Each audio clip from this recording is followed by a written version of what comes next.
never know if you don't go. You'll never shine if you don't glow. Hey now, you're an all-star. Get your game on, go play. Hey now, you're a rock star. Get the show on, get paid. Only shooting stars break the mold.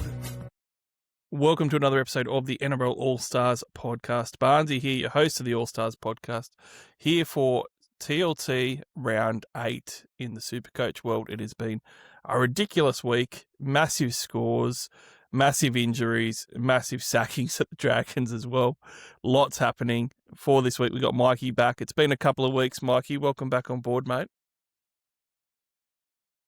Give up, but what a big round it was last week. And if you didn't own some of those guys and captain the right guy, you're in pain. And Latrell Mitchell absolutely keeps on hurting me, and I'm just being stubborn and ignorant with him, but I'm still going to be stubborn and ignorant with him.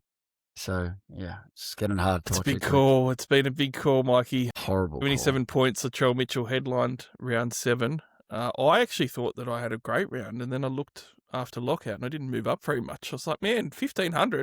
Come on, that's good. I captained Tedesco for his 162, and obviously had Latrell. Brought in Nathan Cleary as well, who I faded the week before.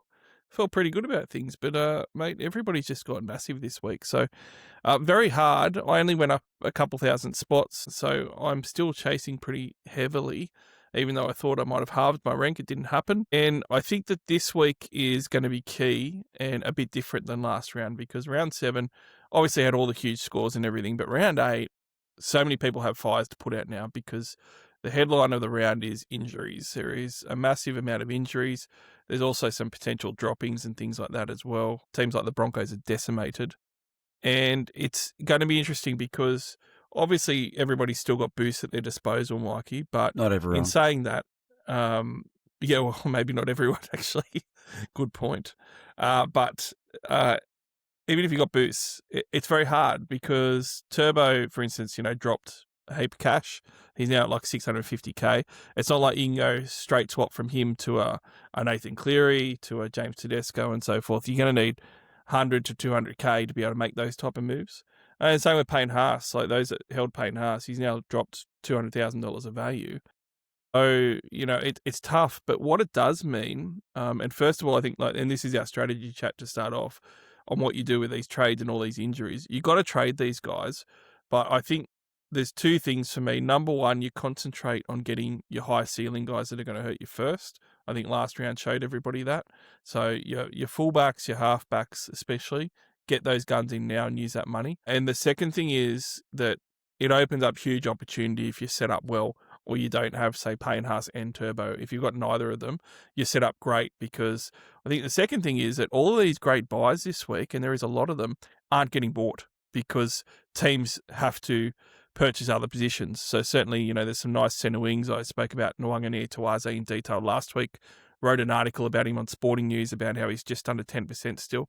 And he still is now, and nobody's going to bring him in. And that's a huge opportunity for those coaches that can do that. Yeah, agree with you. I jumped on Mark on Tawaze last week. Originally was going to get to Tedesco, which you might go, oh, damn, but I was going to sell Folongo to Tedesco. So I think long term it just shows sometimes you can't make certain moves and plays, and from it might work better in the long term. Like, yeah, Teddy dropped 165 last week, but now Tom went down injured. I didn't know that was going to happen. Now Tom can become my Teddy, and I get to hold Folongo, who is playing the first round of the buys. But yeah, I think Mark's an absolute special this week, and you're right. Like this week, people are going to potentially, if you've got free fullbacks, so if you don't own Tedesco, it's simple. Everyone will be flocking to him. If they don't, there's a few halfbacks that might look in the schedule for the people who don't have Nico Hines. They'll be looking towards them. And then there'll be some people that will go, you know what? I like my 2 halfbacks. I like my 2 fullbacks. I've got a good front row. You might have like Jackson, Ford, and Twal, and you might go, all right, I want Terramay. And you might get a guy at 800k, premium front row, who looks back to his best for SuperCoach, and you might plug him in there. So I think that strategy is fine, depending who you're getting in that flex. If you're not going a fullback and halfback, Terrell May makes a crap load of sense, and I'd be doing the same if I didn't own Tedesco. So, and the same thing should be said, Barnesy. If you already own Tedesco and you're a Tomo, that gives you power to do something else, because, the strategy for sure, like, it would take a brave person to going to this round without Tedesco and to have something on him, especially like this is a matchup you target each and every year. I captain him or VC nearly every year in this, but this year you add the Dragons in turmoil to the scope. And yeah, there's pretty good stats for interim coaches taking over, but to me, they just look in a world of hurt, and I don't see how they could conjure up a win. Like, it's just, I know you've got all your chips in for the Roosters. I'd love to have as many Roosters as I can, and this week I definitely would like to go in with 2, and I'll be going in with 2 for sure. Yeah, we're going to talk more Tedesco in detail in a minute as well. But when we go through the market watch, I brought in Sam Walker last week, and this is a good chance to talk about changing strategy too. So to me, that flex spot was my third fullback, and always going to be my third fullback initially.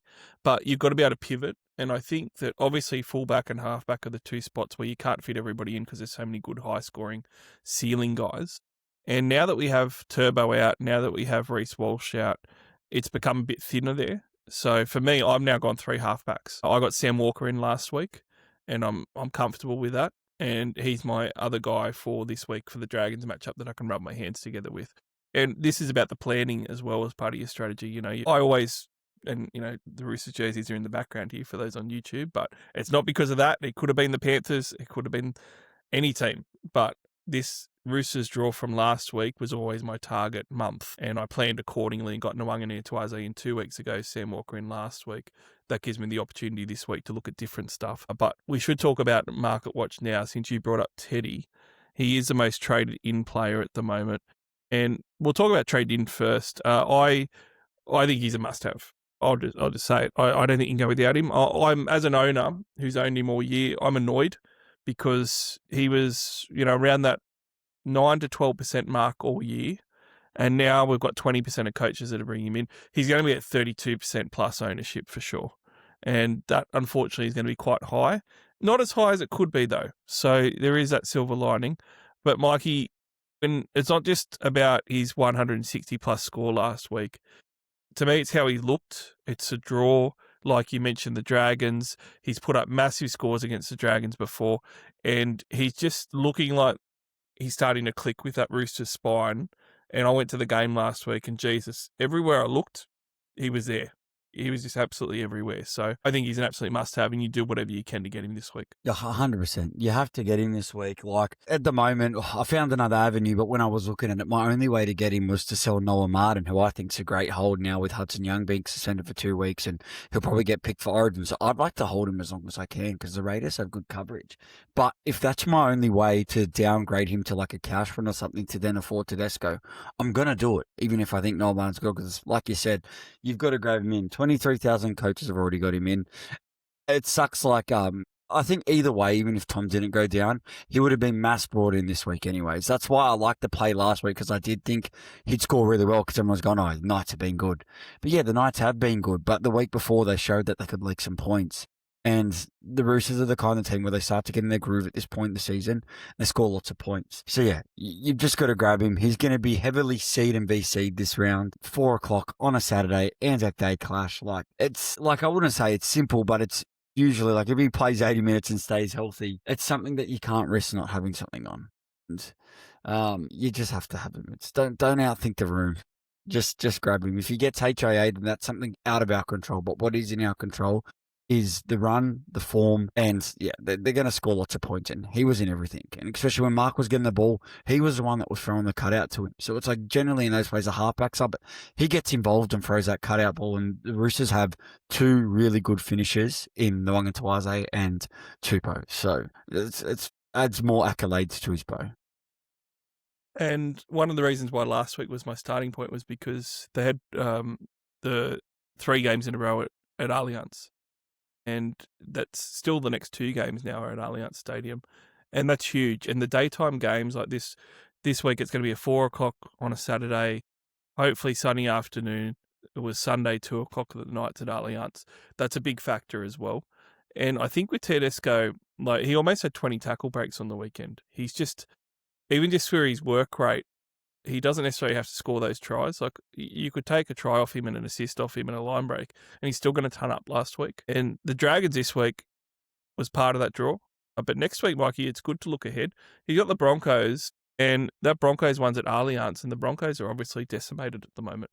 That's a really good matchup going up against that Broncos backline without the support of those forwards in Haas and Carrigan. Then you've got the Gold Coast Titans, and then you got the Cowboys before the Roosters have the round 12 bye. It was a great 5 weeks of footy. You can still get 4 weeks of it. So like Mikey said, don't outthink it, because against all those sides, he's got a great average. Against the Dragons, it's a top 4 average of 87 points in 22 matches against them, and he's got a 182-point high score, which is very similar to the Broncos, actually, where he's got 176 high score and been killing them in recent seasons. So, everything says buy him. Just do it. Just Nike it. Got to go for him. But the second most popular trade in is Brandon Smith. This isn't a must-have to me. I've seen some people talk about it and say, oh, yeah, it is because, he's got a great break-even, blah, blah, blah. A couple of little flags for him, and I'm interested in your thoughts on him. To me, most teams already have a mediocre hooker that can maybe make money there. Like, I've got Hayward there that's sort of getting a little bit of cash here and there. Nothing great. But to me, I can't be bothered downgrading there because to me, it's a little bit sideways. But it's got to be said that the last 2 weeks, Brandon Smith has played 43 and 55 minutes. And playing a bit of a middle role, he got that attack last week to give him an 80-plus score. That attack's not normally going to be there, and his work rate actually isn't that good anymore. So it's not that it's a bad trade. Like, he's going to make money. He'll probably make his 100K for sure. But it's also when he's not an 80-minute hooker, or he's got potential to only play maybe 45 minutes here and there, those 45-minute games can easily be 34, 35 points, and that stunts that cash generation pretty quickly. And when you're wasting that trade this week, it goes into my strategy point before. There's just so much opportunity now to make up ground with high upside guys. So to me, you could do it, but you definitely don't have to. I think I understand it completely, and I think in a lot of people's cases, Barnesy, I think they have to do it. In their team, it might be the best option. Like, you've got Reid Marnie at 330K, and you've got Bailey Hayward at 360K. Going them down to who they're probably not even playing. Going them down to Brandon Smith will net you that money to be able to go Tom straight to the Tedesco. And there'd be a lot of coaches that wouldn't have bank saved up, and their way to do him is to do that. I rate that one because you're going down, like, if you're juggling up between, like, I already have Brandon Smith, but if I was juggling up between with selling Noel Martin to down to, like, Rauchman, or go like a Reid Marnie or Hayward down to Brandon Smith, I'd do the Brandon Smith one every day of the week because I'm sending a player I'm not going to play to one that's not going to play either. And the handy thing with Brandon Smith is the Bunnies have, if he can stay fit, the Bunnies they play every major bye round. They're the only team that do so. Yes, they miss a few mini bye rounds, but he can jag a bit of attack if he can start to go on the up. Like, I don't hate it. And the best part is the 80 was his second score. So at least that's going to stay in his rolling average for a little bit. That second hooker position is ugly. But if you need it to generate the cash, then I don't mind it. But if you had the money to get Teddy, then I'd probably look to do something else. Because I think, like Rauchman and the second roll for the Knights are probably better cheapies if you need to make money. Yeah, like Reid Marnie's a no-brainer because you just got to get off him because he's just going to leak cash. Take the 100K and just take the 100K. Yeah. And, Brandon Smith could end up surprising us. And if he keeps generating attack, he could make some money quick enough for you to put him to someone half decent. You never know. Hayward, I'm not sure about though because look, I'm a Hayward owner and he's going okay. And to me, I think that you can make better money by downgrading one of your forwards. So Menu. Lou, man, I butchered his name. That's why I said he's only just debuted. I didn't even want to have a try. You should have gone Francis. Francis is the third most popular guy. He's only 201,000, so automatically you're going to save 34 grand, right? And to me, there's quite a few second rowers that you go to him. But Lasardi, if he's named, and we're doing this right before that's why TLT I didn't mention drops, that option. I'm talking about before we know if they're named. Yeah. Lasardi drops 100%. Like, forget about Brandon Smith. Just downgrade someone to get Lasardi in. So this is my problem with Brandon Smith. Like, I'm seeing teams do the Hayward or even do like an odd option where they've got someone, like a Reece Robson as a second hooker and they went 2 hookers, or Rage trading Harry Grant 1 or 2. I saw of that. Like, it's just not worth doing that when you can downgrade elsewhere this week. So yeah, I don't mind Brandon Smith, but just not for everyone. I do like Francis and I do like Lasardi, and I would say Lasardi's obviously going to take the cake there because he's going to go up in money immediately. He's got the biggest break even in SuperCoach, and we don't know how many games Francis will get. at the Knights as well. So that's the only, risk there. But then we've also got Ryan Couchman, who you could spend a bit more money on, right? Yeah, just with Francis, I think the one thing that must be said is Thomas Keane's injury is 4 to 6 weeks, and Lucas is out for quite a while too. So to be honest, there is opportunity for there. And the fact that like there was all this talk that if Cam was going to play, he wasn't going to play 80, and they put Manuela Francis. When they put Francis in there, he played the full 82. And he was amazing against you guys. Like, he played really good against the Roos. He's busting the line. Like, I'm warming up to him over Routrin, more so the fact that I could probably hold Noah Martin, sell Macassini down to him if Macassini got dropped, and there's my money to Tedesco. And then that way I can hold Noah Martin as well. And then, like, I think Routrin's a great buy, which we're going to get to 100%, but he does have the buy next week. I've only got room to get one of these second rows. Like, potentially, I also need to see, like, does Rauchman take the starting second rower spot from Sewer? Then that would mean I'd have to jump on. Like, I need to see these teamers before I make up my mind. But I think it wouldn't be the worst. Like, if Rauchman keeps up this work rate, I'd pay $400,000 for Rauchman and wait till he finishes his bye next week.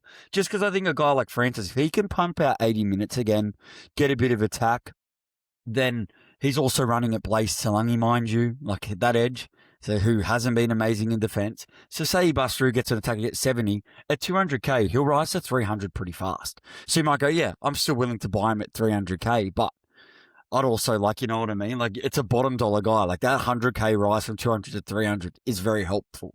So I just liked what I saw. But, like, look, I think both options come with their risk because, A, the Dragons are going to need to make some changes. Different coach now.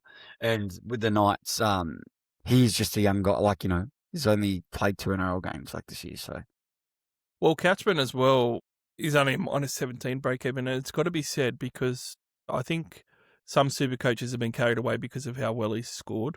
But -17 is not that great a break even. Like, it's certainly not a -78 break even that Lasardi's got. So, and he's already at 335k. So the more that you could save some cash for next week, the better, if you've got those plans and need that money. And this is where the planning comes in. Like, look ahead to next week.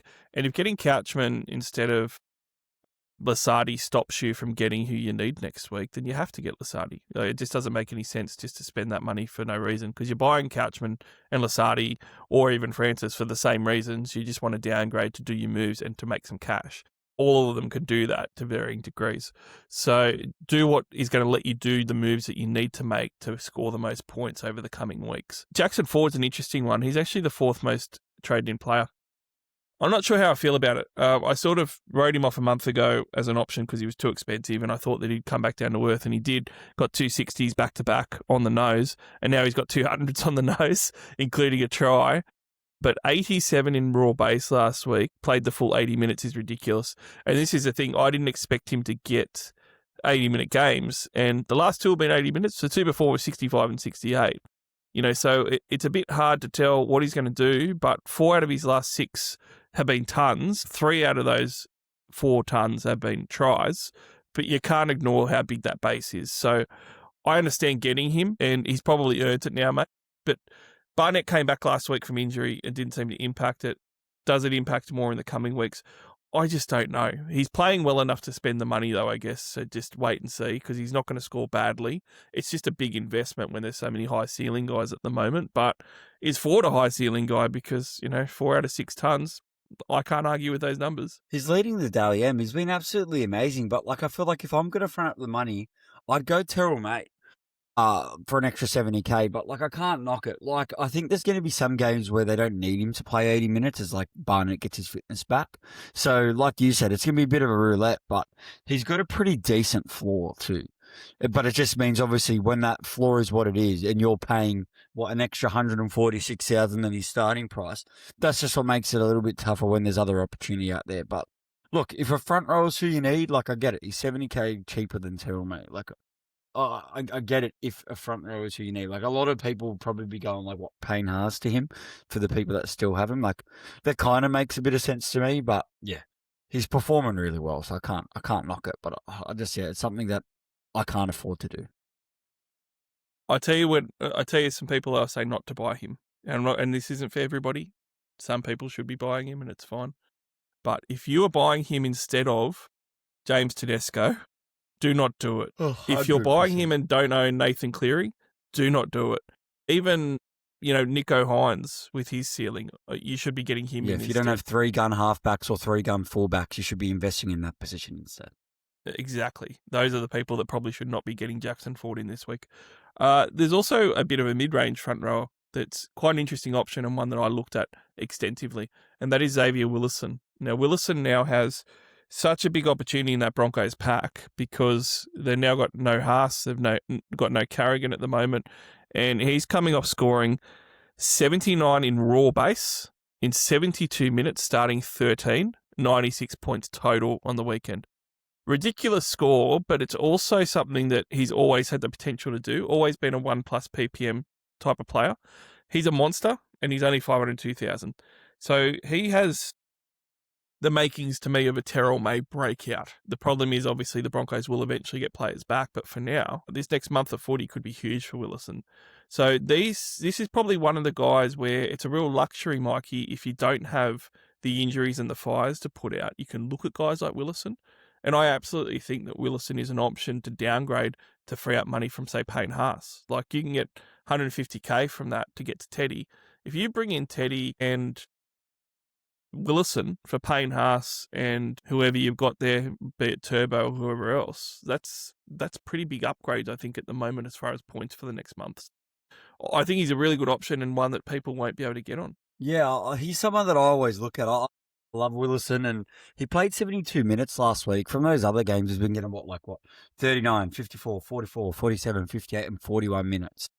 Definitely the minutes is the key there. Yeah, you get some attack on the weekend, but he could be a good play. Like, his break-even's in the 30s. Like, if he bangs out another 70, that 30 will go out of the rolling average, and then he's going to have that, whatever he scores this week, plus a 90. So, like, he'd still be a potential buy for next week, but I don't hate her at the moment. Like, my 2 front rows are pretty average. I'd love to get a guy like Wilson in, but because I have to get Tedesco, I've got to focus my 2 trades on doing that. So, but yeah, I think he could be a pretty good cut price front row option where it still allow you, like, even if you've got the bank to get a guy like Ford, I'd probably still say, why don't you go Wilson and keep that money there? You could use that money to go pez it to Fletcher Sharp in a couple of weeks as he's plummeting down in price. Like, you could use that money elsewhere, or use that to get maybe Marky Mark or like someone else from that route. Like, have a look and see, like, oh, okay, yeah, just one good player. See how you can get 2 good players in. So I feel like that's why you always got to kind of play a bit of chess with it.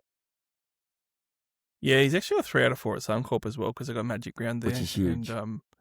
And the Bulldogs pack is not the biggest in the world. It's one that he could very well play well against this week. So I actually quite like that call by the Marcus. Terrell May, Herbie Farnworth, Sasangi. These are guys who you just say, look, they're 3 of the best players to own. They're keepers. They're guys that you need at some point. So there's no arguments from me with any of them. The only thing I'll say with Sasangi is the same thing I said as last week. I'm still not sure that he can keep up the tries every week, but he's killing it. But the main thing is that I feel now that I've missed the boat on him at almost 750K, he's going to be around that price at any point I need to buy him. So I don't feel like I have to get him right now. I think that there's other guys that I'd rather get in. But, geez, he's making a case where he could be last year's Herbie Farnworth and having that type of breakout year, isn't he? Yeah, he's been looking likely to. He just needed the consistent 80-minute role, and he's been awesome. And at least it's one move I've got right. I got him pretty cheap. And the key thing too, which I think is where he'll hurt for other people that don't own him, is he's got great buy coverage. He covers that first one. He covers the first buy, the first mini buy, the second. So yeah, he covers the first 2 buys and the first 2 mini buys. He then has a buy in like the third buy, but covers the other mini buy. So he's got Canberra have excellent buy coverage. So, like, he's going to be crucial. But I also get it's kind of like me with Latrell at this point. The price is getting up there. Or more so, it's a bit different with Latrell because I think he's going to miss a lot over the Origin. But with Sasangi, it's like you missed out on so much already, and there's all these other moves in place to make. So I get it. But at the same time, I'd just grab him if I didn't own him. He's too handy with that I've been using just flicking him each week to get a second row and center. Like, he's been very handy to have. And look, it's a tougher matchup for him against Terrell May. I'm very interested to Taylor May versus Sasangi this week. Be an interesting matchup, but it doesn't really seem like it matters who he's going up against. Even if he's not scoring tries, he's breaking up the line and throwing an offload to let Strange score a try. So he's just a pivotal point in their attack at the moment, and he's huge. So I'd get him if you can afford to get him. Couple of guys to round that out before we go to TLT quickly. 2 young guys, Makasini and Noah Martin. I've said to everybody, do not sell Noah Martin at the moment. And he's just been named to start as we expected. Hudson Young's out for 2 weeks. You don't need to sell Noah Martin. In fact, he's a really good start this week. So the other thing with the Raiders pack that's interesting is, aside from Hudson Young, Josh Papali'i's been ruled out for up to 6 weeks. And Mariota started last week. And he's an interesting one that nobody's going to look at. 307,000. And he's got 48 minutes on the weekend, which is his, high for the year. He only scored 43 points, but he can do better than that. But at the moment, he's got a break even at 12 at 307K. But that includes a 16 that was in there before. So that's going to drop out shortly. So he could easily make 100K plus and be quite serviceable around 300K. So if you need a front rower rather than a second rower like Couchman or Lasardi, I actually think Mariota could be a bit of a sneaky one just to plug in there to get a downgrade on. But certainly, I think that you'd agree Noah Martin's a hold. Yeah, well, now looking at it, I was thinking of potentially if Makasini was dropped, which look at it now, he is dropped. So I'll be going him. Yeah, I'll be holding Noah Martin. Like I said, I'd sell Noah Martin if it was my only way to get Tedesco, and it was looking like it that way. But now I've got I'll be able to sell Makasini, and Sasangi yet again will save me. I can flick him down a centre wing to be able to do that. Yeah, and it has to be said with Makasini as well that don't feel compelled to trade him just because he's not playing. Like, he's not going to lose any money not playing. In fact, it's probably a good thing he's not. He can just sit there and you can just wait and see. He'll come back bigger and better, but it's more so, we're getting to this point where there's lots of playable options and you need to choose someone to get rid of. And if he's your only person to make a move work, then go for it. Because, you want guys playing. Quick TLT roundup, particularly for season VCs to finish up the show. Before I do, I'll just mention the great sponsor and partner of the NRL Allstars podcast in One World Courier. If the business that you work for, or if you're a business owner and you have any freight shipping needs, they are the people to talk to. Basically, it's a compare the market type of website, except they take care of it all for you. So you sign up for a free account, doesn't cost you anything. Put in all your details. When it says, where'd you hear about us? Make sure you put NRL All-Stars podcast. That way they can take good care of you. But plug in exactly what you want to send. Doesn't matter how large or small, where you want to send it, anywhere in the world. And they will show you all the couriers that you can use and all the prices. You just pick what one you want and then they take care of it for you. It's really that simple. So go on oneworldcourier.com.au today and check them out. See round 8. We already touched on the first game. I think that the Tigers are doing exceptional at the moment, and the thing that stood out for me in this one was potentially a VC on Adam Dewey as a bit of a sneaky one. That was probably the one that stood out for me as an option in this first game. Yeah, if I own Dewey, he's a sneaky one. I even considered, I was looking, because obviously if you want to captain Tedesco, the options aren't huge. I even don't mind the Sasangi for the VC if you were going to captain Teddy. He is up against Terrell May, but he's just finding a way to bust a line. So, I don't hate that. That'd be a pod VC.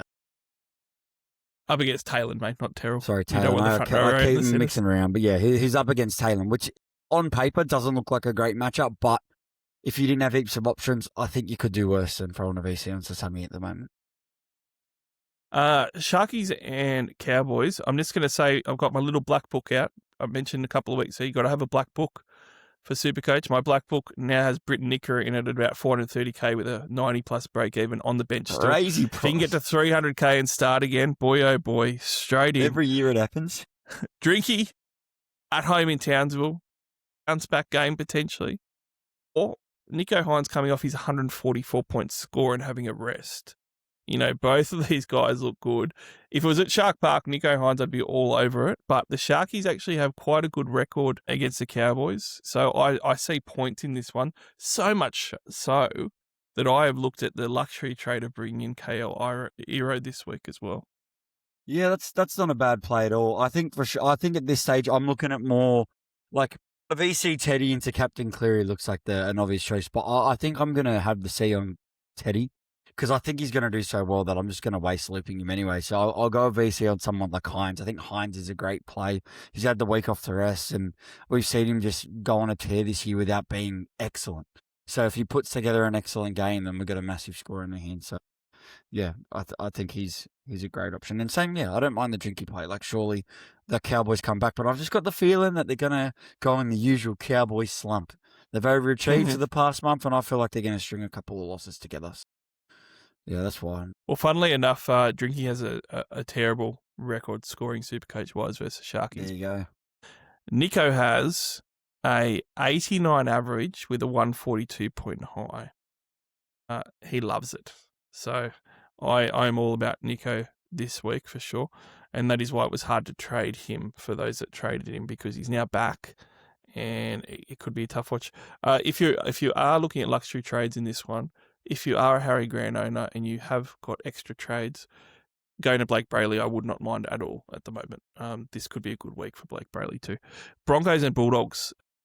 The Broncos don't even have Corey Jensen to come in now to replace Payne Haas or Carrigan. He's gone as well. So they are absolutely decimated as a forward pack.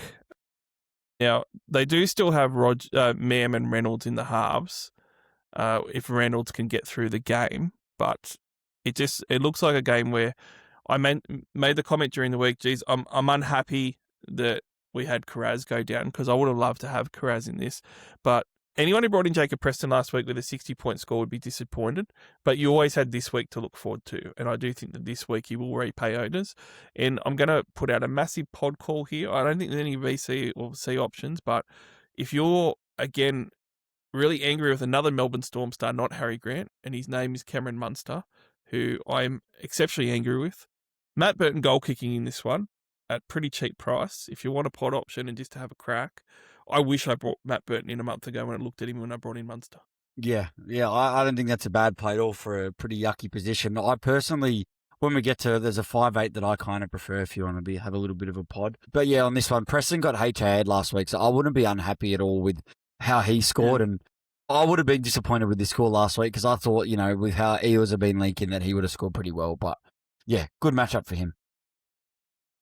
Dragons Roosters. Dragons have named Terrell Sloan at 1. Valentine Holmes has kept his spot. Cade Reed is the new 7, though, which is a big deal.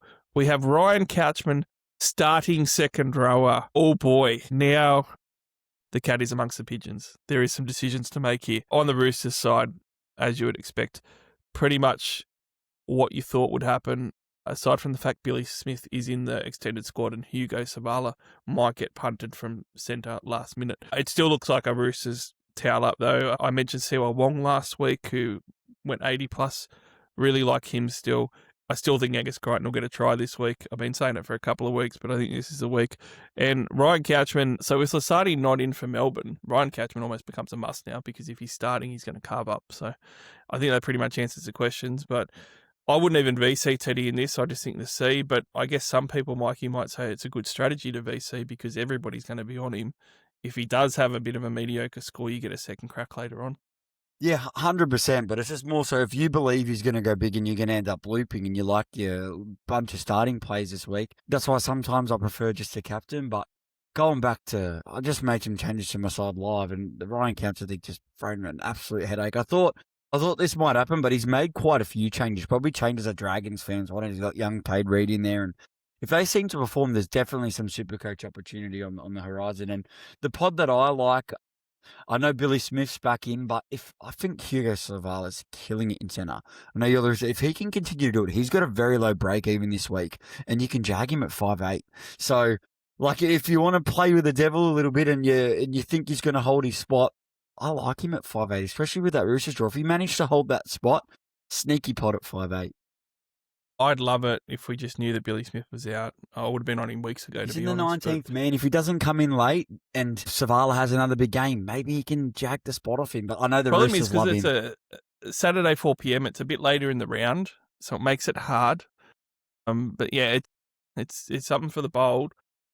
I'm still massive on Namanganed Tuaze, and I even had a couple of people disagree with me of him being a good pod. He's 94, 81, and 108 the last 3. Like, and he's got this draw coming up. He could have scored 4 in the pod of weekend. the round again. He could score 4. Yeah, he could. He last week he would have had 4. Like what? He had his foot into touch and he blew another one. Like he easily could have had 4 last week. Yeah, easy. So, I mean, he was pot of the round for me last week. He's pot of the round for me this week. Great options there, and obvious. If you happen to be a Sam Walker owner and you do not own James Tedesco. When I was running second a couple of years ago, Mikey, one of the big mistakes I made that year, which almost made a difference, is that I was drunk on Anzac Day and I accidentally didn't start Sam Walker. I remember And this. Sam Walker scored his 150-plus score on the Dragon, 160-plus score and absolutely blitzed the Dragons. He could do that again. So he is a sneaky VC. 172 it was, actually. Sneaky VC. But we need to move on so we can finish it up. Dolphins and Warriors. Herbie Farnworth went 130 plus on the weekend. Finally got that try, and as we say with Herbie, because he gets all those tackle breaks and offloads with his power stats, the try line break just smashes him through 100 easy. So, does he do that against the Warriors though over in New Zealand with them playing well? Could he be a rogue C option if you were to VC someone like Teddy? Yeah, 100%. I don't know. I don't hate that one at all. I know the Warriors have been defending us in New Zealand, but yeah, Herbie's a gun. Look what he did against Penrith. Like, he's a gun. That big game was coming, and he can go even bigger on his day. Melbourne and the Rabbits. Let's just put a line through Melbourne at the moment. I wish I didn't own any of them. I'm just going to say that right now. I've got too many too. But do you ride the Latrell Mitchell train? It could be last week's score might be at the end in round 27 the best score anyone's done all year. Could he continue it? Because he keeps scoring tons, he keeps scoring tries, and those centres aren't necessarily great defenders for the Storm either. Could you just push it and go, I'm just going to leave the C on Latrell up against the Storm, who would have been crazy to say that a year ago, Mikey, but right now, staring down 6 losses in a row, the Rabbits on fire, Latrell coming off 4 tries, it actually looks like it makes sense. I'm the worst person for you to ask about Latrell at the moment. But look, yeah, there's a world where you can, but like, I just keep thinking, like, surely the tries going to dry up. Hopefully the tries are going to dry up. But at the same time, there is just so many good options this week. Like, we're going to throw to the next game with Cleary. And, like, that's why I'm just like, I think I'd prefer to just take a stab at Cleary, who loves playing Newcastle during the day, rather than Latrell against a Storm who need a show of life or something. I just firmly believe that Bellamy will resurrect them to some degree. And surely that comes at home on Anzac Day at their home ground. So, doesn't mean he can't go big. I'm not saying he can't go big, but there are players that I think can go really, really big this round. Well, you speak about the next game, Newcastle versus the Panthers. The only thing that Newcastle have going for them in this, aside from the fact they were really competitive last week, and I think that Newcastle fans should be pretty proud of their effort, is to stop Nathan Cleary going as well. It is at Newcastle. If it wasn't in Newcastle, Cleary would be pretty neck and neck with the top option, I think, to put the C on. But even still, Cleary's numbers against Newcastle, 95 average, 186 high. That is crazy, a 95 average. It is historically his best matchup that he can have. And I could see him, like you said, daytime game up in Newey, could easily go massive and be the player of the round. So, yeah, maybe it is VC Teddy and C Cleary and leave Hines out of it.